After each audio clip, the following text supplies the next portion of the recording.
Seguim en l'àmbit educatiu, però canviem de temàtica. Els alumnes de 12 escoles de les Corts es preparen per competir en la Lego League. Els guanyadors de la darrera edició del concurs, els nois de l'Institut Ausiàs March, estan fent una ronda pels centres per donar consells als candidats.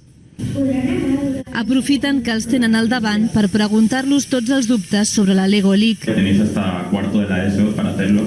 Els nens de 5è de primària de l'Ausiàs March es presentaran per primer cop a la competició i qui millor que els guanyadors del Campionat de Catalunya de l'any passat per donar-los consells. Ells ens poden ensenyar molt a nosaltres, ja ho han fet.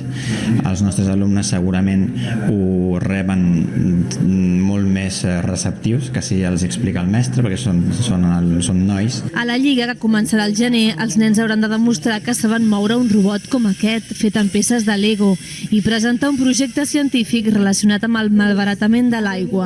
I ells han pogut des d'aquí desenvolupar les seves pròpies idees, perquè idees en tenen. El que passa és que no saben ben bé com exposar-les. A més, els alumnes de secundària de l'Institut Ausiàs March els han transmès la motivació que van sentir ells quan es van presentar. Nos interesó mucho y nos dedicamos mucho a ello y nos tirábamos, yo qué sé, después de clases 6 horas ahí cada día. Els xavals s'engresquen d'una manera increïble, aprenen a programar, es relacionen entre ells, o sigui, no és robòtica, la robòtica jo crec que és l'excusa. En total es presentaran a la competició 12 escoles de les Corts i hi participaran nens d'entre els 10 i els 16 anys.